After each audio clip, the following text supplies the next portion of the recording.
بسم اللہ الرحمن الرحیم۔ عقل جیسے میرے اللہ رب العزت نے انسان کو عطا کی ہے، ایسے ہی سمجھداری اللہ رب العزت نے جانوروں کو بھی عطا کی ہے۔ جانوروں میں ایسی ایسی عجیب خصلتیں، ایسے ایسی عجیب عادات پائی جاتے ہیں کہ انسان دنگ رہ جاتا ہے۔ کبوتر کو ہی لے لیں، کبوتر کی مختلف عادتیں ہیں، خاص عادتیں ہیں۔ اس کی ایک خاص عادت یہ ہے کہ اگر اس کو 1000 میل کے فاصلے سے بھی چھوڑا جائے تو یہ اڑ کر اپنے گھر پہنچ جاتا ہے اور دور دراز ملکوں سے خبریں لاتا اور لے جاتا ہے۔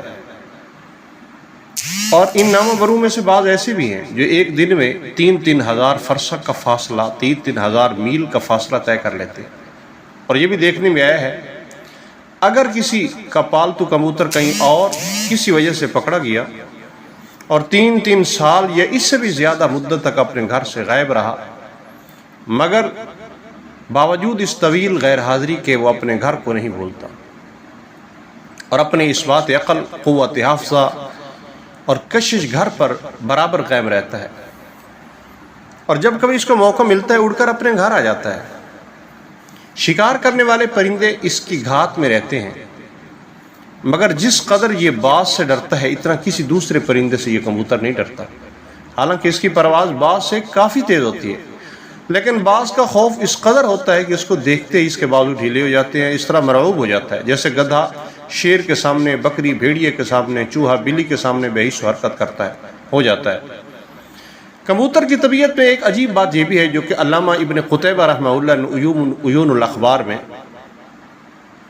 نقل فرمائی۔ کہتے ہیں کہ میں نے مرد اور عورت میں ایسی خصلت نہیں دیکھی جو کبوتروں میں نہ ہو۔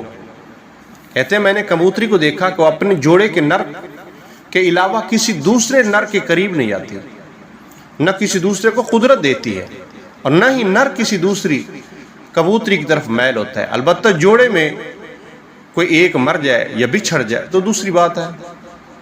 اور علامہ ابن قتیبہ رحمہ اللہ کہتے ہیں اور میں نے ایک خاص بات یہ بھی دیکھی ہے کہ جب کبوتر اپنی مادہ سے جفتی کا ارادہ کرتا ہے تو وہ کبوتری فوراً بن سنور جاتی ہے، لیکن کبھی کبھار ایسا بھی ہوتا ہے کہ کبوتری اپنے نر کے ہوتے ہوئے بھی کسی دوسرے نر کو اپنے اوپر قدرت دے دیتی ہے، لیکن ایسا معاملہ نادر الوقوع ہے، بہت کم ہے، اس لیے اس کا اعتبار نہیں ہے۔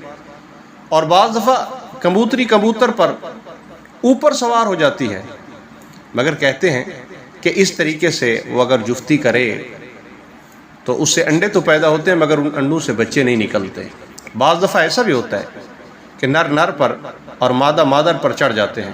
اور ایک اور حیرت انگیز بات جو کبوتر اور انسان کے علاوہ کسی اور جاندار میں نہیں پائی جاتی وہ یہ ہے کہ کبوتر انسان کی طرح جفتی سے پہلے، قربت سے پہلے بوسہ لیتا ہے، اور اس کے علاوہ اگر انہیں یہ خواہش نہ ہو تو یہ آپس میں بوسہ بازی کرتے رہتے ہیں بس۔ اور کبوتر 6 ماہ تک اس سے جفتی کرتا ہے، ہم بستری کرتا ہے، اور کبوتری 14 دن حاملہ رہتی ہے۔ پہلے اور دوسرے انڈے کے درمیان 1 دن اور 1 رات کا فاصلہ ہوتا ہے۔ ایک انڈے سے نر اور ایک سے مادہ بچہ پیدا ہوتا ہے۔ دن کے کچھ حصوں میں نر انڈوں پر بیٹھتا ہے اور باقی حصے میں مادہ انڈوں کو سیتی ہے، اور انڈے دیتے وقت،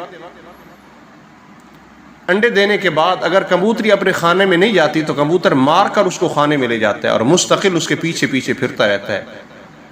یہ بات بھی ہے کہ اللہ کریم نے کبوتر کو یہ صلاحیت بھی عطا فرمائی ہے، جب بچہ نکل آتا ہے تو کبوتر کھاری مٹی چبا کر ان کو کھلاتا ہے تاکہ ان کے کھلانے کا راستہ صاف ہو جائے۔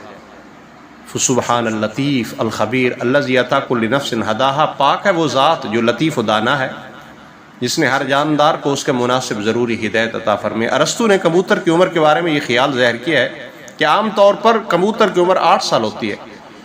قرآن پاک کی اس آیت میں وَرَبُّكَ يَخْلُقُ مَا يَشَاءُ وَيَخْتَارُ کہ تحقیق تیرا رب جسے چاہے پیدا کرتا ہے، جسے چاہے منتخب کرتا ہے۔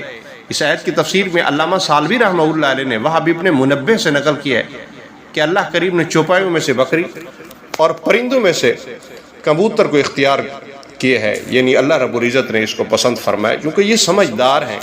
یہ میرے اللہ کی قدرت ہے کہ اس کو کتنی صلاحیت عطا فرما دیتا ہے۔